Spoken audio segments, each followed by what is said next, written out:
France announces a new lockdown to fight the second wave of COVID-19. Emmanuel Macron says one exception is schools, which will stay open. We'll have more on those measures later this Thursday at 6:30 p.m. Paris time.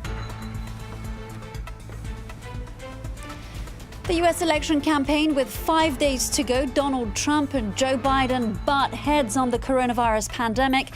The Democratic presidential nominee sat for a briefing with health experts while Trump campaigned as if it was over.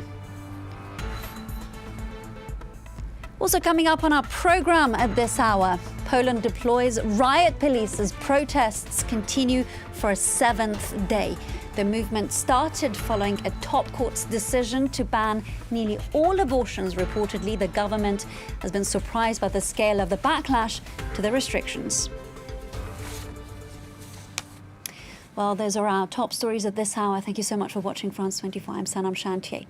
We start with breaking news this Thursday from the southern city of Nice in France. According to local television, 2 people are reported to have been killed in a knife attack and several injured near a church. Police sources say the attacker has been detained. The country's interior minister now has also said that a police operation is currently underway in the city. We'll, of course, bring you more updates on that story as they come in. Now, staying with France and the country's battle against a surging second wave of the COVID-19 pandemic. The government's response, which was announced yesterday evening, a second lockdown in the nation. As part of the measure, restaurants, bars and non-essential businesses will be shut down until the start of December. Now, the difference this time, schools will remain open. Meanwhile, the country's scientific advisory board has expressed little confidence in these restrictions easing within a month.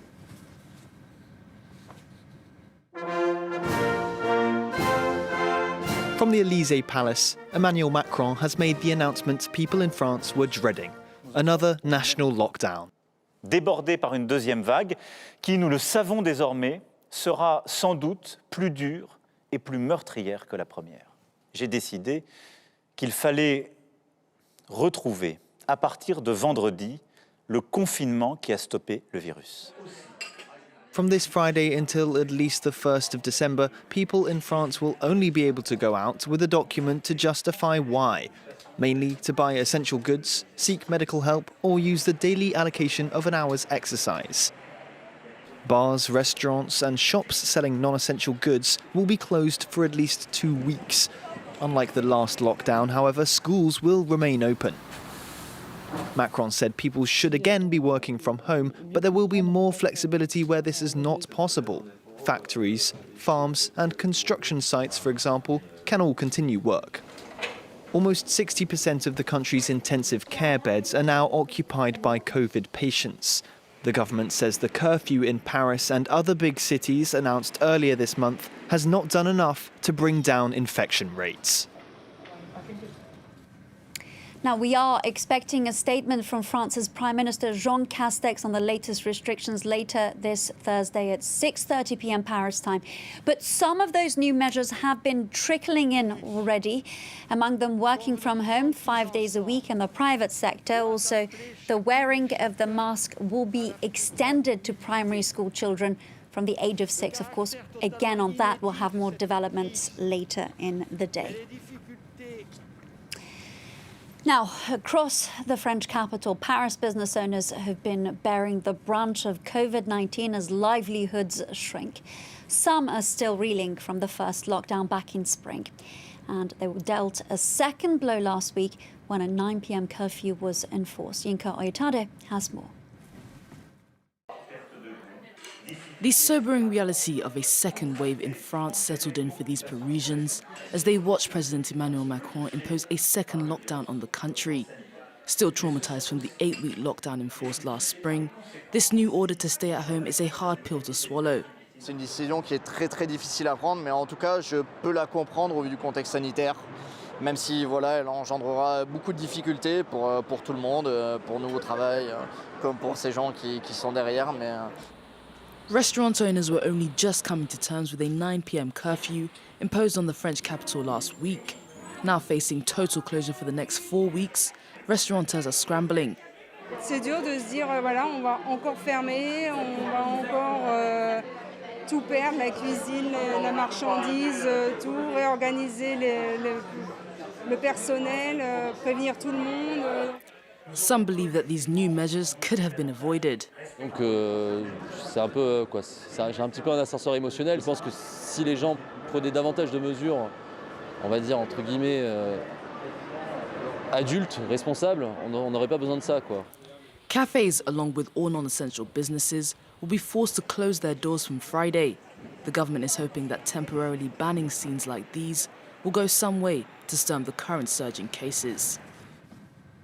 Now, staying with the health crisis, Germany is also imposing an emergency month-long lockdown. Starting on Monday, bars, cinemas and clubs will close their doors to the public. Restaurants will be limited to delivery and takeaway. Additionally, people will only be allowed to meet outside with members of other households in groups of no more than 10. The announcement came after Chancellor Angela Merkel called the rise in coronavirus cases, quote, very serious. France 24's Mario Sophos has the latest. Ist vollkommen klar, wir müssen handeln und zwar jetzt. In a video conference on Wednesday, Angela Merkel and Germany's 16 state governors unanimously agreed to implement a partial lockdown in the country. Wir können sagen, dass unser Gesundheitssystem heute noch mit dieser Herausforderung fertig wird. Aber wenn es bei diesem Tempo der Infektion bleibt, dann kommen wir binnen Wochen an die Grenzen der Leistungsfähigkeit des Gesundheitssystems. From Monday the 2nd of November until the end of the month, all restaurants, bars and leisure facilities, including theatres, cinemas, sports centres and swimming pools, will be closed. Gatherings will be limited to 10 people from 2 different households, while working from home is strongly recommended. The number of COVID-19 cases is rising rapidly, with 15,000 new infections in just 24 hours. Fears of another hit to Germany's already slowing economy are a major concern. Je später wir entscheiden, desto schwieriger wird es auch für die gesamte Wirtschaft werden. In an effort to ease the economic situation, 40 billion euros is to be injected into the sectors hardest hit by the new restrictions. It appears, though, that it won't be enough to soothe the many Germans who are already strongly opposed to such measures. Am Boden, es werden immer härtere Restriktionen gegen uns erlassen, obwohl wir tolle Hygienekonzepte vorgelegt haben und nachweislich. 400 €, nein. Ich habe Gott sei Dank Erspartes, aber ich weiß.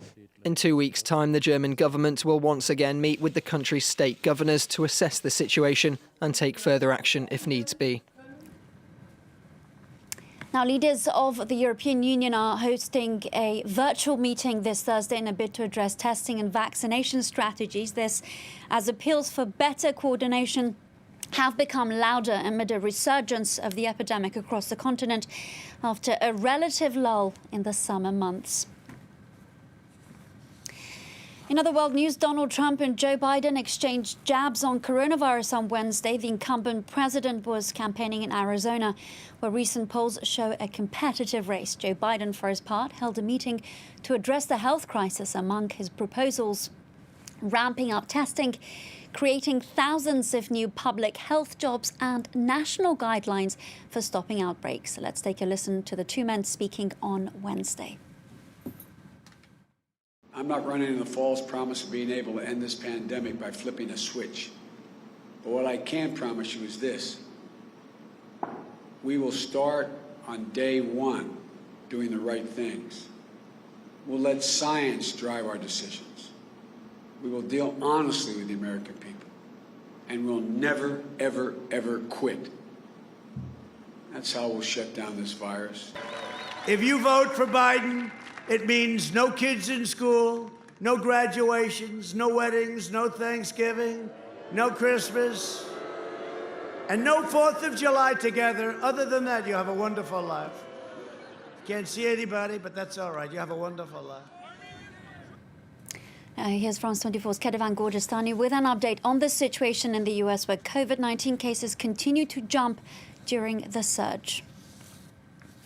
Well, first of all, you're seeing a spike overall nationally in all the new daily numbers. You're seeing nearly 80,000 daily cases, which is a huge spike, records broken from what we saw in the past months. You're also seeing we're getting close to the 1,000 deaths a day. We're not there yet, but it's looking increasingly likely. And basically, you're seeing all of the numbers going up, trending up. New cases, hospitalizations, deaths. The infection rate is also rising and rising. It's over 6% right now, and that's not good. And of course, it depends very much where you are in the United States. I mentioned those Midwestern states.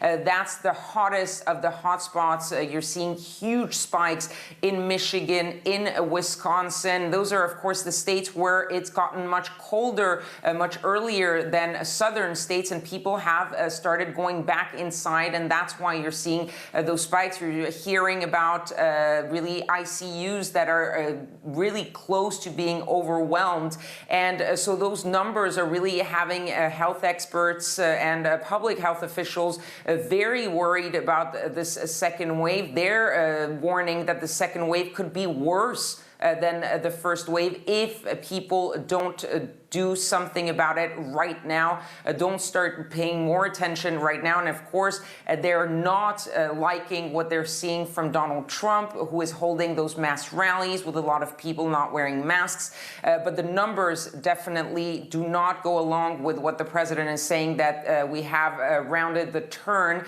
The numbers are showing that we are in for a very huge spike before we get back down if measures are put in place. Kedavan Gordestani with that update. Also this Thursday, a teenage democracy activist has been charged with secession in Hong Kong. Tony Chung has become the first public political figure to be prosecuted under a sweeping new national security law which Beijing imposed on the city. He's only 19 years old and he faces possible life imprisonment if found guilty. Now, according to rights groups, Chung was detained when he was planning to enter and claim asylum at the US Embassy. Over to Poland and a U-turn from the country's president.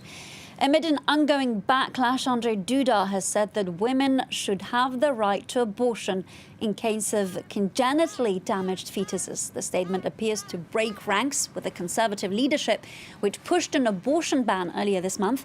And it comes after 7 days of protests, which have turned violent.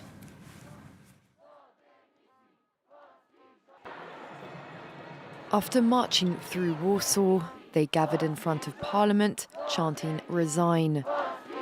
In the midst of the pandemic, it was the 7th day of mostly peaceful demonstrations in Poland, since a top court ruled to ban almost all abortions. Wierzę w to, że to jest początek rewolucji i że to wszystko doprowadzi do obalenia tego rządu.